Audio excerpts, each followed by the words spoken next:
చంద్రబాబు గారు ఒక్క విషయం మాట్లాడకుండా ఉంటే బెటర్, ఎక్కువ మాట్లాడకుండా ఉండటం బెటర్. ఏంటంటే మంచిదే, పెద్ద ఆయన కాబట్టి ఇంటి పెద్దలాగా ఉంటారు, ప్లస్ రాష్ట్రానికి పెద్ద కాబట్టి ఓ పాయింట్. ఏపీ పాపులేషన్ మేనేజ్మెంట్ సర్వేకి సంబంధించి మాట్లాడుతూ అనేక మంది టీనేజీ ప్రెగ్నెన్సీలు పెరిగినాయి ఆంధ్రప్రదేశ్లో అన్నటువంటి పాయింట్ ఒకటి చెప్పుకొచ్చారు.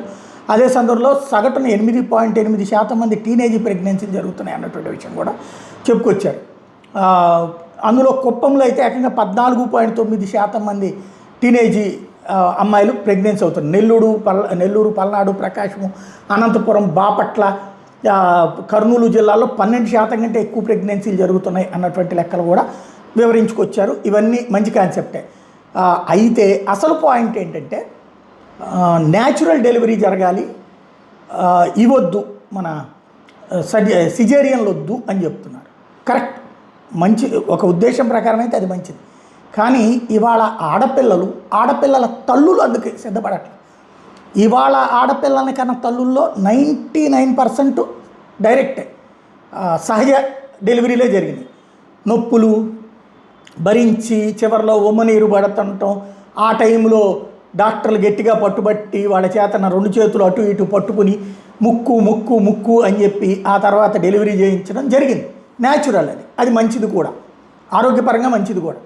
కానీ అలాగా అనుభవించిన ఆ తల్లులు తమ బిడ్డలు డెలివరీకి వచ్చేటప్పటికి అట్లా కనాలనుకోవట్లేదు. తమ బిడ్డల్ని ఎందుకమ్మా అంత తిప్పలు అనే సిజేరియన్.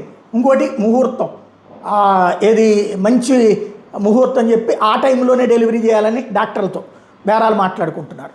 ఇలాంటి రోజుల్లో మీరు అట్లాంటి డెలివరీ వద్దు, ఇట్లాంటి డెలివరీలు అంటే అది ఆశించిన అనుకూలత రాదు. ప్లస్ అది మీరు కనుక పొరపాటున డాక్టర్ల మీద ప్రెషర్ పెట్టి మీరు అట్లా చేయడానికి వీల్లేదు, మీరు జవాబుదారి అని అనొద్దు వాళ్ళని. సరే, మీరు ఆదేశించినా వాళ్ళు చేసుకుంటారు. న్యాచురల్ అయితే అదే కరెక్ట్. కానీ ఇవాళ ఆడపిల్లలు కనే పరిస్థితుల్లో అట్లా లేరు, నొప్పులు పడడానికి సిద్ధంగా. మీరు చెప్పినట్టుగా, మీరు కోరుకున్నట్టుగా ఇది ఎక్కువ డెలివరీలు చేయాలని కోరుకుంటున్నారు, ఎక్కువ మంది పిల్లల్ని కనాలని కోరుకుంటున్నారు. ఇవాళ ఆ నొప్పులు అట్లా సహజ నొప్పులు అయితే కనుక ఒక బిడ్డను కనేటప్పటికి వామ్మో అనేస్తారు, అసలు అల్లాడిపోతారనమాట.